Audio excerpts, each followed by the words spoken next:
বৰভাগ গ্ৰন্থমেলাৰ গ্ৰন্থ উন্মোচনী লগতে কাব্য সন্ধিয়াৰ কিছু মুহূৰ্ত মোৰ কেমেৰাত বন্দী কৰি ৰাখিলোঁ।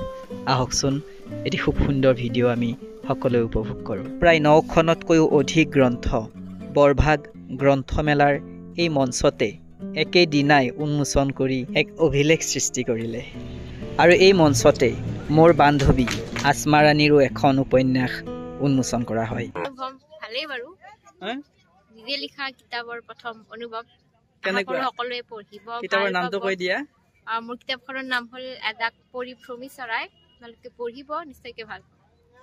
মই এটা কথা কৈ লওঁ, যিসকলে মানে এইখন কিতাপ ওলোটা হৈছে নেকি বাৰু, মই স্ক্ৰীণত দি দিম। যি কলেজত পঢ়া সকলো ল'ৰা ছোৱালীৰ কাৰণে, যদি আপুনিও এবাৰ কলেজত পঢ়িছিল, এই কিতাপখন পঢ়ি চাব। সঁচাকৈ এই কিতাপখন স্কিপ নকৰিব, পঢ়িব কিতাপখন। আৰু কিতাপখনত আপুনি নিজে বিলীন হৈ যাব। কিতাপখন যেতিয়া পঢ়িব, প্ৰতিটো পৃষ্ঠাৰ প্ৰতিটো শব্দ আপোনাৰ লগত জড়িত। আৰু আমাৰ সকলোৰে মৰমৰ প্ৰণৱ কুমাৰ বৰ্মন দাদাই আগধৰা কাব্য সন্ধিয়াৰ কিছু সুন্দৰ আমেজ আপোনালোকক দেখুৱাবলৈ মই চেষ্টা কৰিছোঁ। অসমৰ বিভিন্ন প্ৰান্তৰ পৰা অহা কবিতা ভাল পোৱা মানুহবোৰ ইয়াত আপোনালোকে দেখিব। বন্নিবাৰী বাজাৰৰ গধূলা গেলাৰ পৰা সন্দিকৈ কলেজৰ সাগৰিকা বৰদলৈ। জাতিক দেশৰ বাতৰি শুনিবনে বীৰ নিদিও ফাঁকি, তোমাৰ অসম দেশ আৰু নাই আজি জকাটোহে মাথোতাৰ বাকী, লুইদাৰী বিশাল ভাৰত নাই আৰু অসমীয়া মৰি হজি ঢুকাল সকলো।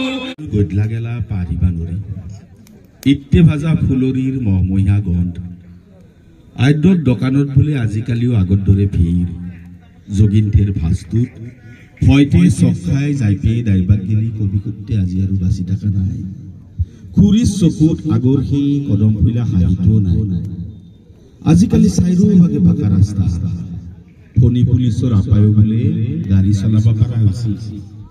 ৰত্নৰ মাকে দেখিলি হইব আদৌ তই বোলে আজিকালি। কবিতা ভাল পোৱা হয়তো এনেকুৱা কোনো এজন নোলাব যিয়ে দাদাৰ এই কবিতাটি ভাল নাপায়।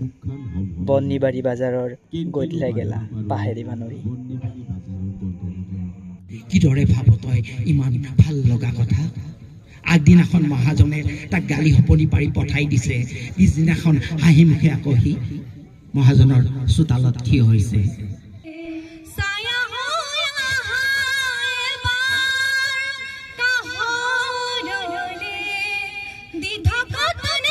এইখন দেশ আমাৰ আজু ককাৰ তেজেৰে সেমেকি আছে।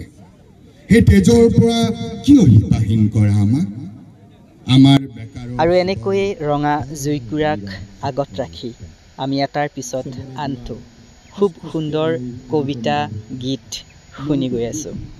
চকুৰ পানীত ভিজি উঠে গাল, ঠোকত আঙুৰৰ ভৰত দৰে দুখে ভিজ উৰমাল, আজি চুলি নাকেটপি মূৰত নেটবি তেল, কাকেদি নুচুইচপি মোৰ নখো নাকেটপি, পিতেৰেও নাকেটছিল বাৰীৰ বাহ।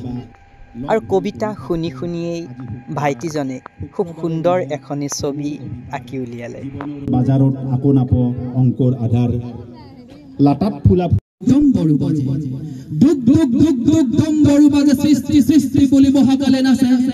আৰু এনেকুৱা এখন সুন্দৰ অনুষ্ঠানত কবি প্ৰণৱ কুমাৰ বৰ্মন দাদাৰ সাগৰিকা বৰদলৈ কুশলে আছাটো। পাণ বজাৰলৈ নাযাবা সন্ধিয়া, সান্ধ্য আইনেৰে মাতাল দীঘলী পুখুৰী পাৰ, অশ্লীল হৈ পৰিব পাৰে তৰাবোৰ, কিমান অশান্ত বতাহ নিশান্তৰ কামনা। কবিতা আৰু গীতৰ প্ৰেমিক মই, আৰু সেয়েহে এফাকি ময়ো গাই দিলোঁ।